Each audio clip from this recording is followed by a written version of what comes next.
मनीष एक auto rickshaw चलाता था। जब वो 15 साल का था तब उसके पिता का देहांत हो गया। इसी कारण मनीष को ही घर की जिम्मेदारी उठानी पड़ी और कॉलेज की पढ़ाई छोड़कर पिता की ऑटो चलाने का काम मनीष ने संभाल लिया। मनीष की बड़ी बहन सुलेखा की शादी में जो उसके पिता ने कर्जा लिया था, उसे उतारने के लिए मनीष ने अपना घर भी बेच दिया और माँ के साथ किराए के घर में रहने लगा। मनीष की बड़ी बहन अपने ससुराल में खुश है। इस बात की उसे बहुत तसल्ली है। माँ, सुलेखा दीदी का मेरे मोबाइल पर फोन आया है, तुम बात कर लो, फिर मैं ऑटो लेकर काम पर निकलता हूँ। हेलो सुलेखा दीदी, ये लो माँ से बात करो। हाँ बेटी, अपना ध्यान रखा कर, खूब खाया पिया कर, इससे बच्चे की सेहत पर अच्छा असर होगा। अब बस यही इच्छा है कि जल्दी से मैं नानी बन जाऊं और मनीष मामा। हाँ वो तो है, अब मामी कहलवाने वाली बस आ जाए तो मैं सुकून से तीर्थ यात्रा पर निकल जाऊंगी। नहीं नहीं, अपने नाती पोतों को खिलाकर ही तीर्थ यात्रा पर जाऊंगी। माँ, बस मनीष के लिए अच्छी सी लड़की ढूंढ लो जो घर संभाल ले। माँ, मुझे देर हो रही है, बाद में बात कर लेना। अच्छा सुलेखा, मैं तेरे से बाद में बात करती हूँ, मनीष को देर हो रही है। मनीष ऑटो लेकर काम पर निकलता है। उसे पहले ही बहुत देर हो चुकी थी, पर रास्ते में जाम भी बहुत था। वो सवारी का इंतजार कर रहा था, तभी उसका एक साथी जो उसकी तरह ऑटो चलाता था, वो किसी लड़की से झगड़ रहा था। अरे देखिए मैडम, ऐसा थोड़ी होता है? जब आपने मुझे यहाँ छोड़ने के लिए पैसे तय किए हैं तो चुपचाप मेरे पैसे दे दो ना।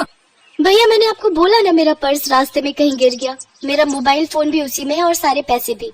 मेरा पर्स कहीं नहीं मिला। मैं तुम्हें बोल रही हूँ ना, मुझे अपना नंबर दे दो, मैं तुम्हारे नंबर पर पैसे भेज दूंगी। अभी मुझे देर हो रही है, मुझे सामने होटल में एक फंक्शन में पहुँचना है। क्या हुआ निरंजन, लड़ क्यों रहे हो सुबह सुबह? अरे देखना यार, सुबह सुबह पहली सवारी मिली और वो भी मुझे पैसे देने के लिए मना कर रही है। इन मैडम का पर्स कहीं खो गया है और मुझसे कह रही है कि पैसे बाद में देंगी। अरे ऐसा थोड़ी होता है भाई। कोई बात नहीं निरंजन, कभी कभी किसी की परेशानी को भी समझना चाहिए। एक काम कर, तेरे कितने पैसे बने मैं दे देता हूँ, ये मैडम मुझे बाद में दे देंगी। मनीष निरंजन को ऑटो के 200 रुपए दे देता है। Thank you so much. मेरा नाम अर्चना है, आप मुझे अपना नंबर दे दो, मैं आपके नंबर पर ऑनलाइन पेमेंट भेज दूंगी। बाकी अगर मुझे देर ना होती तो मैं आपको अभी पैसे दे देती। कोई बात नहीं मैम, ये लीजिए मेरा नंबर। अर्चना नाम की वो लड़की मनीष का मोबाइल नंबर ले लेती है और अगले दिन मनीष के मोबाइल पर पैसे ट्रांसफर कर देती है। आपके पैसे मैंने अकाउंट में भेज दिए हैं, आप चेक कर लीजिए। और कल के लिए एक बार फिर से थैंक यू, आपने अनजान होकर भी मेरी मदद की। अर्चना और मनीष बात करने लगते हैं। अर्चना को मनीष से बात करना बहुत अच्छा लग रहा था। उसके बाद एक दो बार अर्चना की मुलाकात मार्केट में मनीष से हो ही जाती है। धीरे धीरे दोनों दोस्त बन जाते हैं। मनीष को पता चलता है कि अर्चना एक बहुत ही अमीर खानदान की लड़की है, तो वो उसे समझाता है। अर्चना, तुम बहुत ही अमीर खानदान की लड़की हो, तुम में और मेरे में जमीन आसमान का फर्क है। मैं एक मामूली ऑटो रिक्शा चलाने वाला गरीब लड़का हूँ। तुम्हारा और मेरा यूं दोस्ती रखना ठीक नहीं है, प्लीज तुम मुझसे मत मिलो। तुम ना मिलने की बात कर रहे हो, पर आज तो मैं तुम्हें अपने प्यार का इजहार करने आई थी। मैं तुम्हें बहुत पसंद करती हूँ मनीष, मैं अपनी आगे आने वाली पूरी लाइफ तुम्हारे साथ मिलकर जीना चाहती हूँ। कहते कहते अर्चना फूट फूट कर रोने लगती है और मनीष उसे गले लगा लेता है। अर्चना अपने मम्मी पापा से इस बारे में बात करती है और जबरदस्ती मनीष से शादी करने के लिए मना लेती है। इधर मनीष भी अपनी माँ और बहन से इस बारे में बात करता है और एक शुभ मुहूर्त में दोनों की शादी हो जाती है।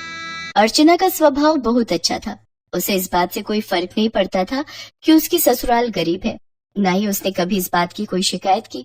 अर्चना, तुम मेरे साथ शादी करके खुश तो हो ना? हाँ मनीष, मैंने तुम्हें दिल से प्यार किया है। मैं तुम्हारे साथ बहुत खुश हूँ। माँ जी, सुलेखा दीदी सब मुझे कितना प्यार करते हैं।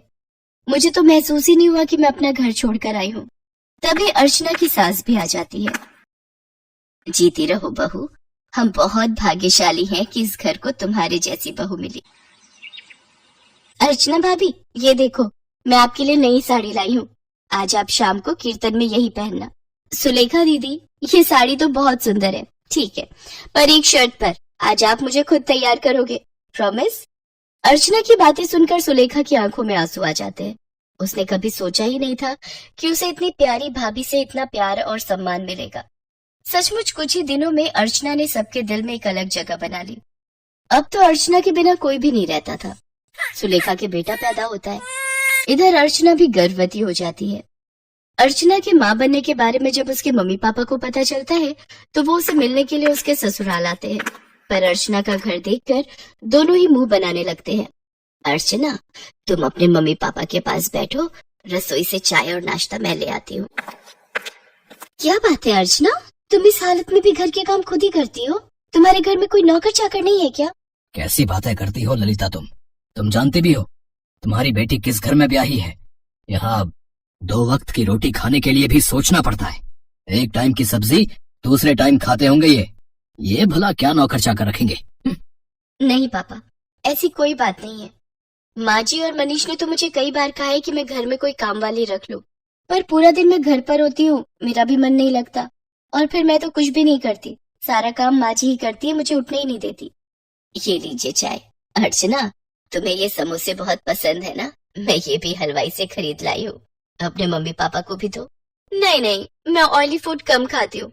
और अर्चना, तुम भी ये सब मत खाया करो, तुम्हें इस टाइम में जूस फ्रूट्स ये सब लेना चाहिए। बहन जी, आप तो समझदार हैं, ये समोसे वगैरह ये सब बहुत नुकसानदायक है। मम्मी, आप मेरी टेंशन मत लो, माँ जी मेरा पूरा ख्याल रखती है। वो मुझे समय पर जूस फ्रूट दूध दही सब्जियां और सब कुछ खाने के लिए देती है। तभी अर्चना की ननद सुलेखा भी आ जाती है। अर्चना भाभी, मैंने डॉक्टर से अपॉइंटमेंट ले लिया है, कल सुबह 11 बजे आपको मेरे साथ चलना है, तो आपका चेकअप हो जाएगा और बाकी जो इंजेक्शन वगैरह। सुलेखा, तुम्हारा कौन से हॉस्पिटल में बच्चा हुआ था जिस डॉक्टर के बारे में तुम बात कर रही हो? जी, वो बड़े बाजार में जो हॉस्पिटल है जहाँ डॉक्टर नेहा बैठती है, वो सस्ता बेकार सा हॉस्पिटल। अर्चना, तुम उस हॉस्पिटल में चेकअप के लिए जाओगी? तुम्हारा दिमाग तो ठीक है। अर्चना, तुम एक मामूली से हॉस्पिटल में चेकअप के लिए जाओगी? तुम चिंता मत करो, इन लोगों के पास अगर तुम्हारे इलाज के लिए पैसे नहीं है तो क्या हुआ, मैं तुम्हारे लिए इस शहर के सबसे बड़े नामी हॉस्पिटल में आज ही बात कर लेता हूँ। और तुम अभी के अभी अपना सामान पैक करो और हमारे साथ चलो। किसके घर? आपके घर पापा? मैं अभी अपना घर छोड़कर कहीं नहीं जा सकती। मुझे डॉक्टर नेहा, जो कि एक बहुत बड़ी और समझदार डॉक्टर है, उन्होंने सुलेखा दीदी की नॉर्मल डिलीवरी की है। उन्होंने मुझे पूरा रेस्ट करने के लिए बोला है। और शायद आपने ठीक से सुना नहीं, मुझे कल सुलेखा दीदी के साथ डॉक्टर के पास जाना है। आप थोड़ी देर और बैठेंगे या जा रहे हैं? क्योंकि अभी ना मनीष आने वाले हैं। वो शहर में एक नया रेस्टोरेंट खुला है, वहां पर मेरी फेवरेट आइसक्रीम मिलती है, तो आज मेरा वो खाने का प्लान है, तो हम सब डिनर के लिए जाने वाले हैं। अर्चना का ऐसा कोई प्लान नहीं था, ये उसकी सास और सुलेखा जानते थे, पर अर्चना अपने मम्मी पापा को एहसास दिलाना चाहती थी कि उसके ससुराल वालों का और अपमान न ही करे तो उनके लिए बेहतर है। अर्चना के मम्मी पापा लज्जित हो जाते हैं और कुछ देर बाद वहां से चले जाते हैं। अर्चना की सास और ननद दोनों की आंखों में खुशी के आंसू थे। अर्चना अपनी सास और ननद के गले से लग जाती है। ये